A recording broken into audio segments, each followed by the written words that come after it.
हाय dear student, natural chemistry class के YouTube channel पर आपका स्वागत है।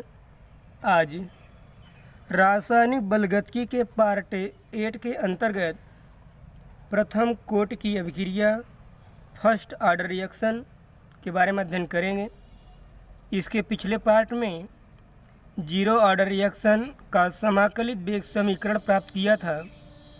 आज उसी के आगे पार्ट 8 के अंतर्गत प्रथम कोट की अभिक्रिया फर्स्ट ऑर्डर रिएक्शन के बारे में अध्ययन करेंगे। आइए जानते हैं कि प्रथम कोट की अभिक्रिया है क्या। ठीक है, देखेंगे वह अभिक्रिया जिसकी दर एक अभिकारक की सांद्रता की प्रथम घात के समानुपाती होती है, प्रथम कोट की अभिक्रिया कहलाती है। इसके पहले हमने जीरो ऑर्डर रिएक्शन आपको बताया था। यहाँ पर जैसे हम मान लेते हैं कि कोई रासायनिक अभिक्रिया है, ऐसे प्रोडक्ट में कन्वर्ट हो रही है। यदि हम इस रासायनिक अभिक्रिया पर दर समीकरण प्राप्त करें तो अभिक्रिया दर बराबर होगा -dA/dt। हमने इसको कई बार बताया है पीछे। Is directly proportional to a की घाते 1। a की घाते कितना होगा 1।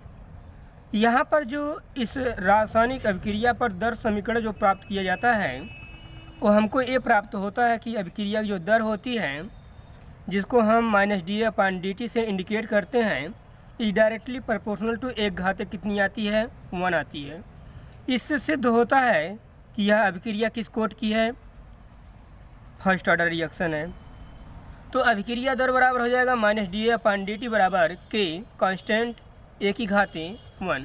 इसका मतलब कि यह अभिक्रिया किस कोट की होगी, प्रथम कोट की, क्योंकि यहाँ पर जो अभिकारक की सांद्रता पद की घात आ रही है वो कितनी आ रही है, 1 आ रही है ना। तो जो परिभाषा कहने का मतलब यह है कि वह अभिक्रिया जिसकी दर एक अभिकारक की सांद्रता की प्रथम घात कितने के, प्रथम घात के समानुपाती होती है, प्रथम कोट की अभिक्रिया कहलाती है।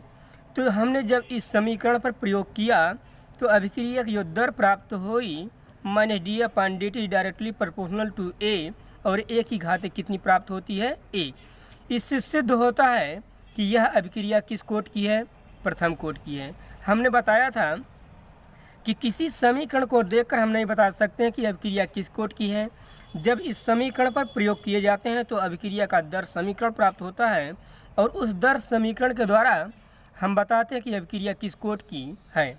उसमें ये देखते हैं कि वह अभिक्रिया जिसकी दर अभिकारक की सांद्रता पद की घात के प्रथम घात के समानुपाती होती है, तो वह अभिक्रिया किस कोट की होगी, प्रथम कोट की होगी। यहाँ पर सांद्रता पद की घात कितनी प्राप्त हो रही है, 1 प्राप्त हो रही है। इसका मतलब कि ये जो अभिक्रिया है ये अभिक्रिया किस कोट की है, प्रथम कोट की है। तो परिभाषा लिखा गया है कि वह अभिक्रिया जिसकी दर एक अभिकारक की सांद्रता की प्रथम घात के समानुपाती होती है, प्रथम कोट की अभिक्रिया कहलाती है। यहाँ पर आप देख रहे हैं कि इस अभिक्रिया पर जब प्रयोग किया गया तो अभिक्रिया की दर आता है कि अभिकारक एक ही सांद्रता पद की घात कितनी आ रही है, 1 आ रही है। इससे सिद्ध होता है कि अभिक्रिया किस कोट की है, प्रथम कोट की है। ठीक है ना। देखेंगे यह प्रथम कोट की अभिक्रिया की दर समीकरण है। जो अभिक्रिया है, जो ये दर समीकरण प्राप्त हुआ है, किस कोट की अभिक्रिया का दर समीकरण है, प्रथम कोट की। और जीरो ऑर्डर में यहीं पर a की घाते कितना था, 0 था। यह प्रथम कोट की अभिक्रिया की दर समीकरण है। प्रथम कोट की अभिक्रिया के वेग स्थिरांक k का मात्रक समय इनवर्स होता है। बहुत इंपॉर्टेंट है, ध्यान दीजिएगा। हमने आपको बताया था कि जो प्रथम कोट की अभिक्रिया के वेग स्थिरांक k का मात्रक होता है समय इनवर्स है। शून्य कोट की अभिक्रिया के वेग स्थिरांक का मात्रक हमने आपको बताया था मोल प्रति लीटर प्रति समय। उसको याद रखेंगे, बहुत ही इम्पॉर्टेंट है। ठीक है ना। तो यहाँ पर जो प्रथम कोट की अभिक्रिया के वेग स्थिरांक का मात्रक प्राप्त होता है वो क्या होता है, समय इनवर्स होता है। ठीक है ना। तो प्रथम कोट की अभिक्रिया के वेग स्थिरांक k का मात्रक समय इनवर्स है। कुछ एग्जाम्पल दिए गए हैं जो कि प्रथम कोटि की अभिक्रिया के हैं। इन अभिक्रियाओं पर प्रयोग किया गया और अभिक्रिया का दर समीकरण जब प्राप्त किया गया तो ये देखा गया कि अभिक्रियाएँ किस कोटि की प्राप्त होती हैं, प्रथम कोटि की।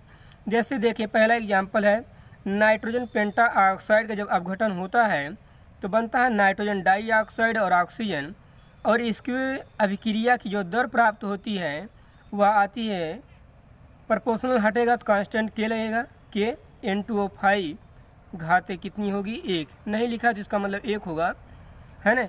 होना चाहिए कि N2O5 की घाते कितनी होनी चाहिए, 2 होनी चाहिए, 2 मालिक्यूल हैं। लेकिन जब इस अभिक्रिया पर प्रयोग किया जाता है तो ये देखा जाता है कि अभिक्रिया की जो दर है वो अभिकारक की सांता पद की घात कितनी आती है, 1 की आती है। इससे सिद्ध होता है कि यह अभिक्रिया किस कोटि की है, प्रथम कोटि की है। आप ध्यान दीजिएगा कि जो समीकरण होता है, इस समीकरण को देखकर हम इसके मैकेनिज्म का पता नहीं लगाते हैं कि ये अभिक्रिया कितने पदों में अभिकारक से उत्पाद में कन्वर्ट हो रही है। इस कारण से हम अभिक्रिया की कोटि का पता नहीं लगा पाते हैं, क्योंकि किसी समीकरण को देखकर हम नहीं बता सकते हैं कि अभिकारक से उत्पाद कन्वर्ट होने में कितने पद प्रयोग होते हैं। यहाँ पर तो हमने डायरेक्ट समीकरण लिख देते हैं, लेकिन समीकरण में जब इसका मैकेनिज्म हम पढ़ते हैं तब हमको पता चलता है कि अभिक्रिया कितने पदों में अभिकारक से उत्पाद में क्या हो रही है, कन्वर्ट हो रही है। ठीक है ना। तो इस कारण से हम नहीं बता पाते हैं कि अभिक्रिया किस कोटि की है, क्योंकि जब इसका मैकेनिज्म हम करते हैं तब हमको मालूम होता है कि अभिक्रिया कितने पदों में अभिकारक से उत्पाद में क्या होती है, परिवर्तित होती है। तो इस अभिक्रिया पर जब प्रयोग किया जाता है तो अभिक्रिया का दर समीकरण प्राप्त होता है, और वह दर समीकरण यह बताता है कि अभिक्रिया किस कोटि की है। कुछ एग्जाम्पल है, आपको याद करना पड़ेगा। तो जब इस समीकरण पर प्रयोग किया गया तो अभिक्रिया की दर यही प्राप्त होती है कि N2O5 की घाते 1 प्राप्त होती है। इससे सिद्ध होता है कि अभिक्रिया किस कोटि की है, प्रथम कोटि की है। ठीक है ना। कुछ एग्जाम्पल और दिए गए हैं, आप देखेंगे यहाँ पर। दूसरा एग्जाम्पल यह है कि हाइड्रोजन परऑक्साइड 2H2O2 का प्लेटिनम उत्प्रेरक उपस्थिति में जब अपघटन होता है तो बनता है जल और ऑक्सीजन, और इस अभिक्रिया पर जब प्रयोग किया गया तो जो दर समीकरण प्राप्त होता है कि H2O2 की घाते 1 आती है। इससे सिद्ध होता है कि अभिक्रिया ये भी किस कोटि की है, प्रथम कोटि की, क्योंकि यहाँ पर अभिकारक की सांता पद की घात कितनी प्राप्त हो रही है, 1 प्राप्त हो रही है। ठीक है ना। अगला example, ammonium nitrite. Ammonium nitrite का अपघटन होता है, बनता है N2 और जल बनता है, और इस पर भी जब अभिक्रिया का दर समीकरण प्राप्त किया जाता है तो प्राप्त होता है NH4NO2 की घाते 1 आती है। इससे सिद्ध होता है कि यह भी अभिक्रिया किस कोटि की है, प्रथम कोटि की है। 2-3 एग्जाम्पल आप याद रखेंगे कि जो कि प्रथम कोटि की अभिक्रियाओं पर सिद्ध होते हैं। ठीक है ना। जैसे हमने बताया कि nitrogen pentoxide, hydrogen peroxide, ammonium nitrite, इन सभी का जो अपघटन होता है, ये अपघटन किस कोटि की प्राप्त होती हैं, अभिक्रियाएँ प्रथम कोटि की प्राप्त होती हैं। ठीक है ना। तो ये हमने आपको बताया कि प्रथम कोटि की अभिक्रिया है क्या, और प्रथम कोटि की अभिक्रियाओं के कुछ एग्जाम्पल हमने बताया। प्रथम कोटि की अभिक्रिया का मतलब यही होता है कि वह अभिक्रिया जिसकी दर एक अभिकारक की सांता के एक अभिकारक की सांता के प्रथम घात के समानुपाती होती है, वो प्रथम कोटि की अभिक्रिया कहलाती है। इसके पीछे हमने बताया था 0 ऑर्डर रिएक्शन, उसमें अभिकारक की सांता पद की घात कितनी थी, 0 थी। यहाँ पर अभिकारक की सांता पद की घात कितनी है, 1 है। जब अभिकारक की सांता पद की घात 1 आती है अभिक्रिया की दर समीकरण से, तो वह बताता है कि अभिक्रिया प्रथम कोटि की है। ठीक है ना। अब आगे हम देखेंगे प्रथम कोटि की अभिक्रिया का समाकलित वेग समीकरण, बहुत इम्पोर्टेंट है, ध्यान दीजिएगा थोड़ा।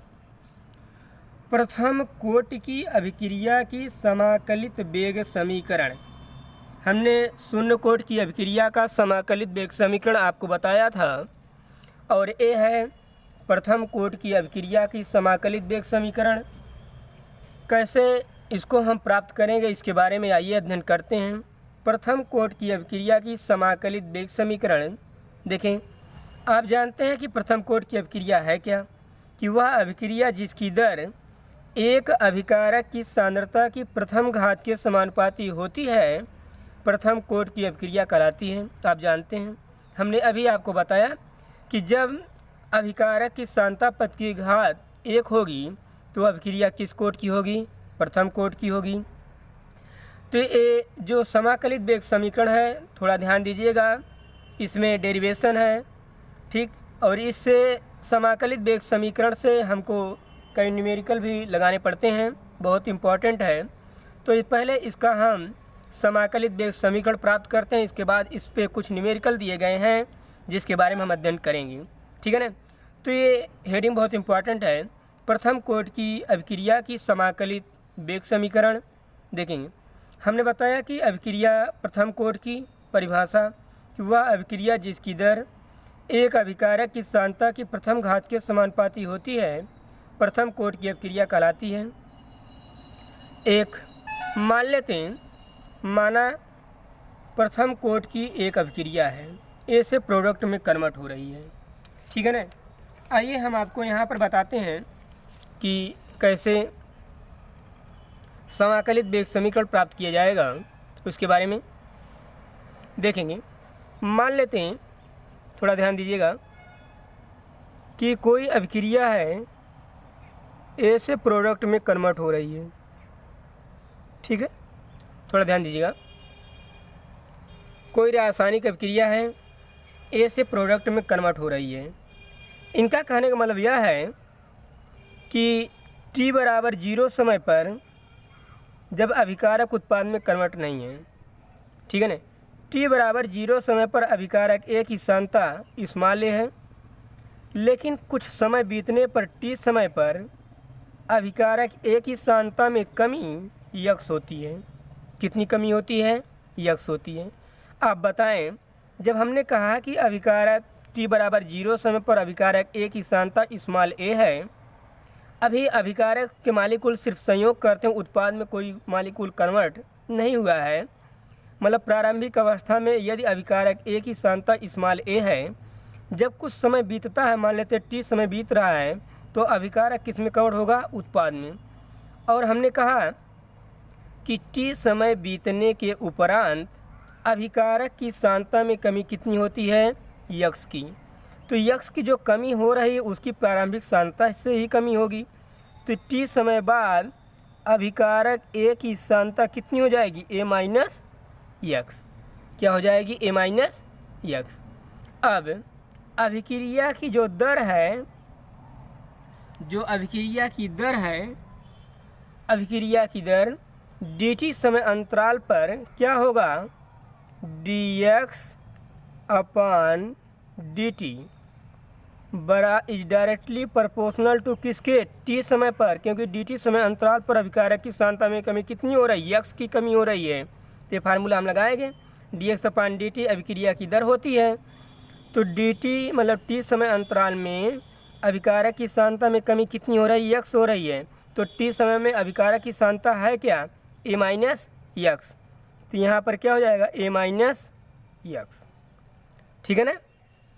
इसके बाद अब जब प्रोपोर्शनल हटेगा तो क्या लगेगा, जब प्रोपोर्शनल हटेगा तो आएगा dx अपॉन dt बराबर के a माइनस यक्स।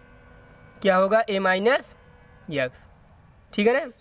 ध्यान दीजिएगा, ये अभिक्रिया की दर है dx अपॉन dt, मतलब dt समय अंतराल में अभिकारक की सांद्रता में कमी कितनी हुई, यक्स की। तो प्रोपोर्शनल हटेगा के ए माइनस यक्स। ए माइनस यक्स क्या है, टी समय पर अभिकारक ए की सांद्रता, टी समय पर, ठीक है ना। ध्यान दीजिएगा, अब इसको हम पक्षांतर कर दें, ठीक। जो समान वेरिएबल है उनको एक साइड कर दें, तो हो जाएगा dx upon A minus x को इधर कर दें, ए माइनस यक्स बराबर के dt के, ठीक है ना। अब इस समीकरण का हम इंटीग्रेशन करेंगे, समाकलन। समीकरण का दोनों तरफ इंटीग्रेशन समाकलन करने पर समाकलन 0 to x के सापेक्ष होगा। यहाँ पर 0 to x के सापेक्ष dx upon a minus x का इंटीग्रेशन बराबर k कांस्टेंट है तो k को बाहर कर देंगे, dt का इंटीग्रेशन 0 to t के सापेक्ष dt है ना।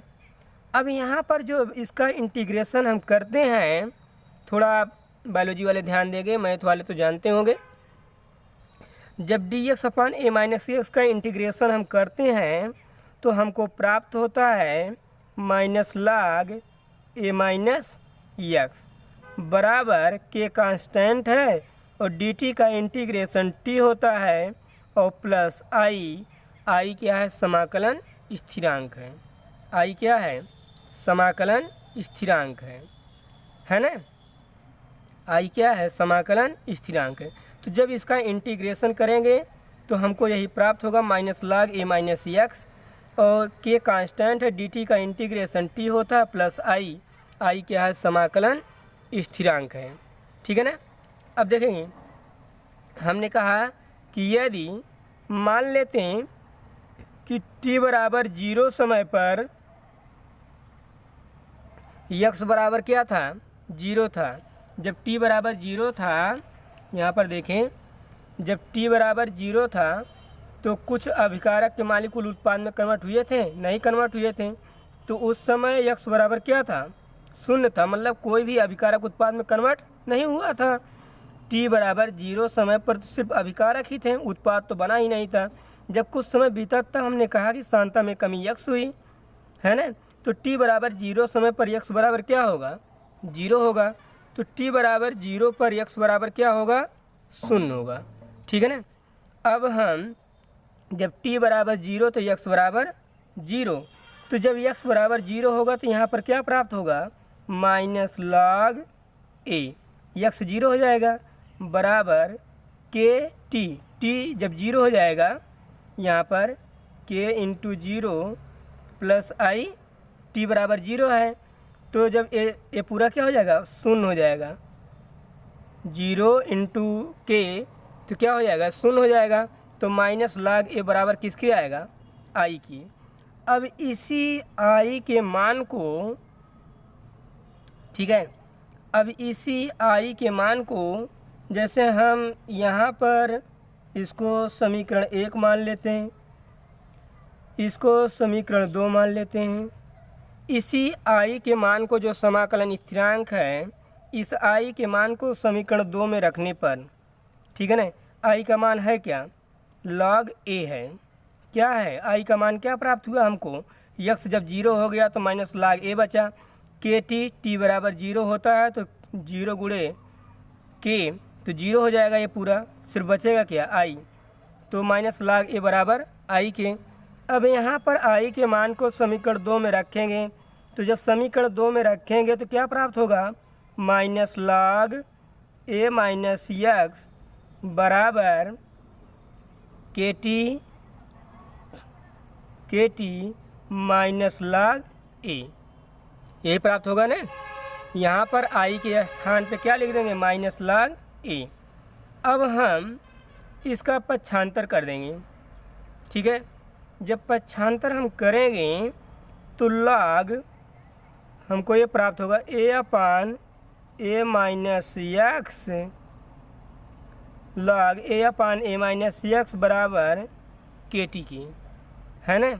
जो log का साधारण रूप होता है वो होता है 2.303 log 10 होता है। क्या होता है, log का साधारण रूप क्या होता है, यहाँ पर जो एल हम लिख रहे हैं, log का साधारण रूप 2.303 log 10 होता है। अब इसी के मान को हम यहाँ पर रख देंगे तो हमको प्राप्त होगा, क्या प्राप्त होगा, 2.303 log 10 साधारण रूप यही होता है a upon a minus x बराबर के टी की। ठीक है ना। तो k बराबर क्या हो जाएगा, k बराबर हो जाएगा a upon a minus x log थोड़ा ध्यान देंगे, यहाँ गलत हो गया है। के बराबर हो जाएगा, हाँ यहाँ थोड़ा मिस्टेक हो गया है, थोड़ा ध्यान देंगे। के बराबर हमको ये प्राप्त होगा, जब पक्षांतर हम करेंगे तो के बराबर ए प्राप्त होगा 2.303 अपान टी log 10 a अपान ए माइनस यक्स। यही जो प्राप्त हुआ है यही प्रथम कोटि की अभिक्रिया का समाकलित वेग समीकरण है। ठीक है ना, यही क्या है, प्रथम कोटि की अभिक्रिया का समाकलित वेग समीकरण है। जब हमने पक्षांतर कर दिया के बराबर हो गया 2.303 अपान टी और log इधर चलाएगा log 10 a अपान ए माइनस यक्स। यही क्या है, प्रथम कोटि की अभिक्रिया का समाकलित वेग समीकरण है। ठीक है ना, हम आशा करते हैं कि आप समझ गए होंगे। हम यहाँ पर विस्तृत लिखे हैं जैसे जैसे बताया गया है। देखें, हमने कहा कि प्रथम कोटि की अभिक्रिया है, माना प्रथम कोटि की एक अभिक्रिया ए से प्रोडक्ट में कन्वर्ट हो रही है। जैसे जैसे हमने बताया वैसे वैसे यहाँ पर लिखा गया है, आप इसका नोट्स बना डालेंगे। हमने कहा कि यदि अभिकारक ए की प्रारंभिक t बराबर 0 पर सांद्रता ए है और t समय पर सांद्रता ए माइनस यक्स है, तो t समय पर अभिक्रिया की दर dx अपान dt।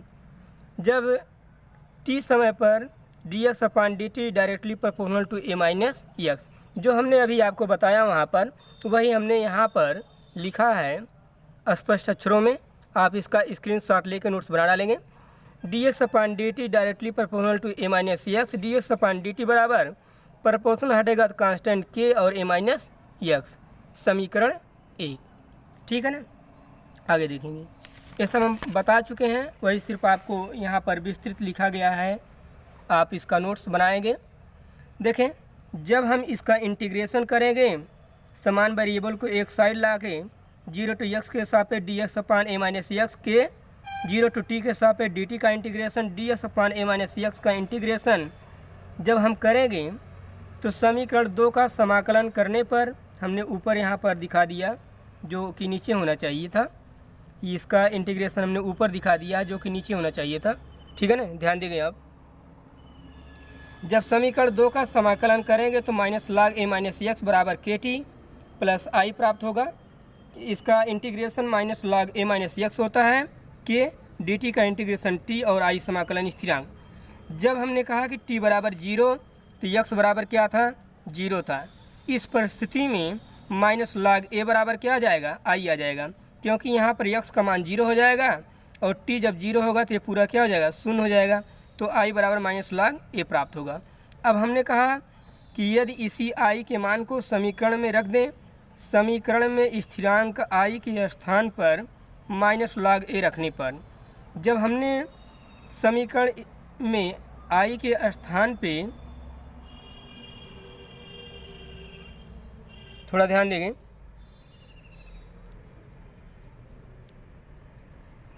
हाँ ध्यान दीजिएगा। अब यहाँ पर जब आई के स्थान पे मैंने रखा माइनस log ए, तो ए प्राप्त होगा माइनस log ए माइनस यक्स के टी माइनस log ए। इस समीकरण में रखेंगे तो ऐसे रहेगा। अब या इसी को हम इस तरह लिख सकते हैं log A upon A minus x बराबर के टी के। हमने कहा कि जो log का साधारण रूप होता है log 2.303 log 10 होता है। अब log के स्थान पे क्या लिख देंगे, 2.303 log 10 होता है, ये साधारण रूप होता है log का। जब 2.303 log 10 A upon A minus x बराबर के टी लिख देंगे। जो अभी पढ़ाया हमने वही आपको विस्तृत यहाँ पर बता रहे हैं। तो के बराबर 2.303 अपान t log 10 A upon A minus x. यही समीकरण बहुत ही इम्पोर्टेंट है। ये जो समीकरण है इसी समीकरण को ध्यान देंगे, समीकरण 3 प्रथम कोटि की अभिक्रिया की बलगतिक समीकरण कहलाती है। ठीक है ना, बहुत इम्पोर्टेंट समीकरण है। हमने आपको 2 बार बताया कैसे किया जाएगा इसके बारे में। इसका इंटीग्रेशन हमने 2 बार आपको बताया कि समीकरण 3 प्रथम कोटि की अभिक्रिया की बलगतिक समीकरण कहलाती है। यहाँ पर हमने आपको बताया, फिर यहाँ पर आपको हमने इसको विस्तृत यहाँ पर बताया था कि कैसे कैसे इसका डेरिवेशन हमने किया, एक स्टेप वाइज आप थोड़ा देख लेंगे। ठीक, इसका स्क्रीनशॉट लेके यहाँ पर हमने आपको जैसे जैसे प्रारंभ हुआ और समाप्त हुआ उसको बताया हमने। हम आशा करते हैं कि प्रथम कोटि की अभिक्रिया का बलगतिक समीकरण आपको समझ में आ गया होगा और आप इसका नोट्स स्क्रीनशॉट लेके बना डालेंगे। ठीक है ना। आज का क्लास यहीं पर समाप्त होता है, नेक्स्ट क्लास अगले दिन। Thank you very much.